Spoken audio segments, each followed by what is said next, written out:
Hi everyone. So it's been a minute. Sorry I haven't been able to make a video in a while. Um, a few things happened. I took a trip, got sick for about a week, and then after that I went back to America for the end of summer, which I thought I was going to make a video of that trip, but then I decided I didn't really want to. I just wanted to relax. So then I came home and got busy with work, and that's why I haven't really made a video until now. But again, I'm ready to jump back in my weekly effort to inject some positivity back into the world. And, well, actually, I'm going to be talking about something that was a little bit unexpected this week, but I did pick up the new iPhone 16. So, why did I decide to go ahead and upgrade? Um, Main reason I was checking it out online. I was looking at the trade-in value for my current iPhone 14 Pro, which is what I upgraded from. There was still some value on that, so I decided, you know what, let me go ahead and upgrade because I don't really want to lose all of the value in the 14 Pro. Um, as far as the iPhone 16, I got it yesterday, so this is more just a first impressions video than anything. Again, you might have noticed I said I'm upgrading from the Pro, so this is just the iPhone 16. So there were some trade-offs with that. What were the trade-offs? As you can see here, this only has two cameras, your main sensor and your wide-angle sensor.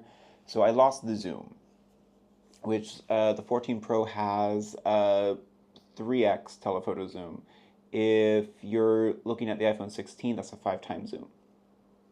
So I lost that, but as I was thinking about it, I decided, I don't really use the zoom that much anyway, so I don't think I'm losing a lot there. The other thing is the display is only 60 hertz refresh rate and it's not an always on display, which the iPhone Pro, the Pro models do have an always on display. A couple things about that. 60 hertz versus the ProMotion, I know a lot of people, like a lot of influencers or reviewers online, say, it's 2024 Apple. There are cheaper Android phones out there that will give you a high refresh rate on your phone screen. You should do that too.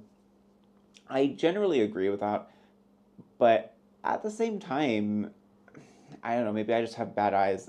I don't notice the refresh rate as much. Granted, I'm not doing a lot of things like gaming on the phone. Maybe if I was doing more gaming, I would notice that refresh rate more. But for me, losing the refresh rate was okay.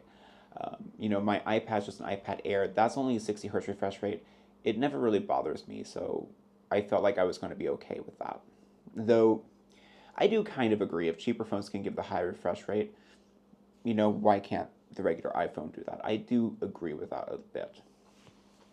Um, the thing that I actually discovered that I missed more was the always on display.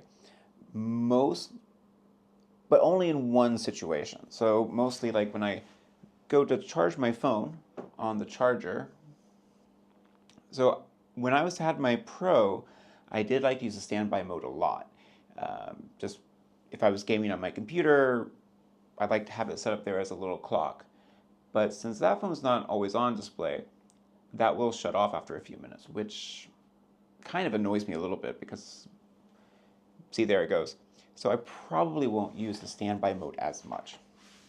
But again, that's a little thing. I can live with that. What do I like about this phone? Like, why did I decide to get it? A few changes this year.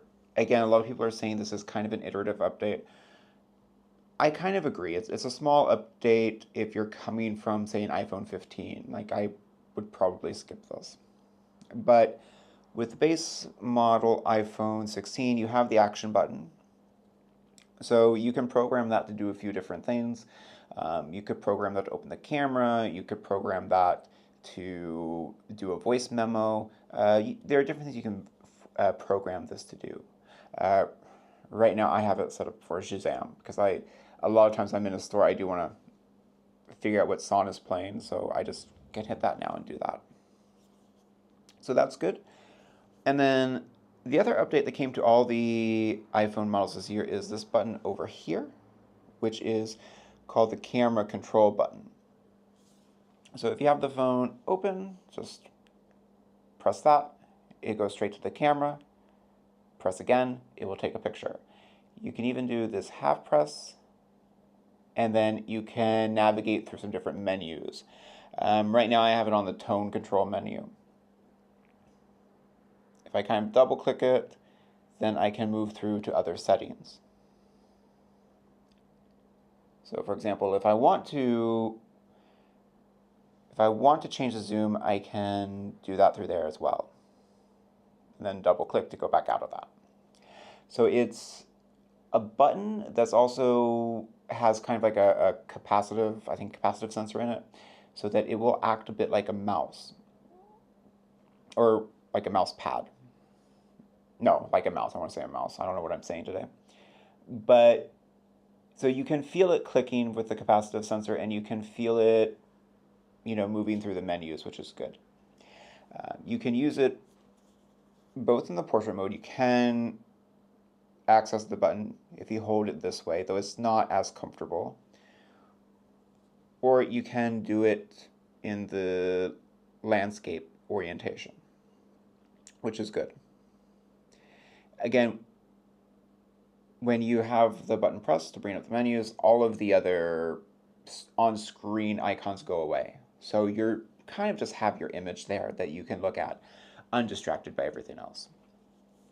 It's a little thing. I kind of like it. I've been playing around with it a bit, but I think it's pretty good. The other thing too with the photo processing is you do have what's called this tone map here, which allows you to adjust things on screen. So for example, if maybe you don't like how bright the image is, you can come down, add in some shadows, or do what you want, play around with it, and try to get the image where you like it. There are also different moods that you can swipe through, and these are supposed to simulate sort of like film effects or different kinds of film stock.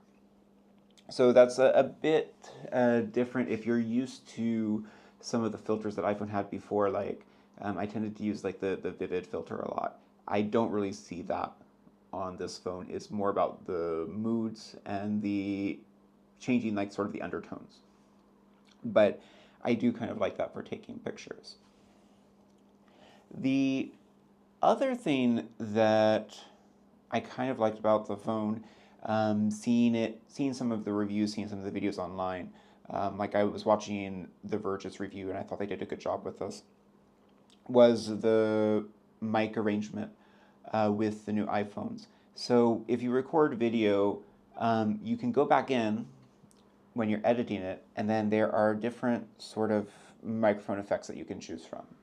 So you have just the regular microphone out of the box, but then if you change some settings, you could say, I just want the sound from the person in frame. And then it sort of mutes all the other sounds around everything except the person in the frame. So then you'll hear that person more clearly. Or you can do sort of studio effects or more cinematic effects. And you should really go watch The Verge's review, because when they tried it out, it didn't work perfectly, but when it worked, it was actually a pretty good feature. I thought it sounded really good, like especially if you're someone going out and just filming with your phone, maybe you don't have a microphone to record the audio, it could be a good way just to get something really usable. So yeah, not a lot to talk about. I did go for the blue color. I know a lot of people still say, oh, but the Pro is better. Of course the Pro is better, the Pro is the Pro. But I felt like the base model iPhone is good value this year, especially one thing I didn't talk about, the chip inside. The chip inside is the A18. The iPhone Pro model has the A18 Pro. But what's nice about that is usually the base iPhone is getting a chip that's like a year old. So that didn't happen this year. It did get a new chip, so that's another plus that I was happy with. And I did like the color. I like the color more than I thought I would, because when I first saw these in the videos, I don't know if they just don't show up that well online, but I thought, oh, those colors seem kind of ugh. But when I saw it in person, I actually did quite like it. And so I do like this color. I like this color a bit more than the iPhone Pro models. The iPhone Pro colors are just kind of boring to me at this point. So I decided to go with this one. This is the Plus version, so it is a bit bigger. Um, I have big hands though, so it's okay. And I do appreciate the bigger screen. And some last thoughts, some little things, well, not little things, actually. One of these is a big thing about the phone. Um, so Apple has said that the iPhone 16 and 16 Pro are sort of built for Apple Intelligence from the ground up. Which, yes, these phones will support Apple Intelligence when it goes live. Um, if you're in the US, like I live in China, even though my phone is set to the US region, I don't think it's available to me on this phone. So uh, that's a little bit of a loss, but I'm not too upset about that. But one thing that I find kind of questionable about some of Apple's marketing is they are really pushing the Apple Intelligence. And yet, if this phone came out on Friday, if you bought it on Friday or if you buy it now, Apple Intelligence isn't there. It's part of the 18.1 software update, which, okay, if you go into the beta, you can get that. But even then, if you're in the beta, then you still have to sign up for the beta of the Apple Intelligence features. So it's not really there yet, but a lot of Apple's advertising is still selling this as a feature. If you look at the ads, you see, Bella Ramsey in the ads using all of these cool Apple Intelligence features. But if you just buy the phone and you're not aware that those features aren't there, I mean, I don't know. I think you might feel a little upset about that. Like, but wait, that was why I bought the phone, wasn't it? So I kind of maybe wish Apple wasn't so aggressive about that. Like maybe just lean more into the features that are there, like the camera controller, things like that when you're selling the phone. I mean, you can still do the Bella Ramsey ads, but maybe just save those for once those features go live. My other thing, and I don't know if this is just an issue with the China stores or if this is something Apple does generally, but something that was kind of confusing to me. Because I got down to the Apple store yesterday, that was a Saturday. I decided to go to the Apple store to buy the phone. And you can like through the store website, you can order the phone and then just say that you want to go pick it up. Now I had my 14 Pro. I ended up selling my 14 Pro to a friend, but I thought I might trade it in. So when I got down there, I'm trying to go through the website just to do the order, and I tell it that I want to trade in.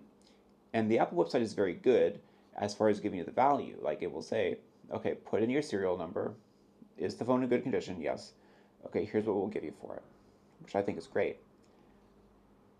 But then if you actually want to go through the steps to buy the phone, you can tell the website, I want to pick it up in person. You can tell them the store you want to go to pick it up.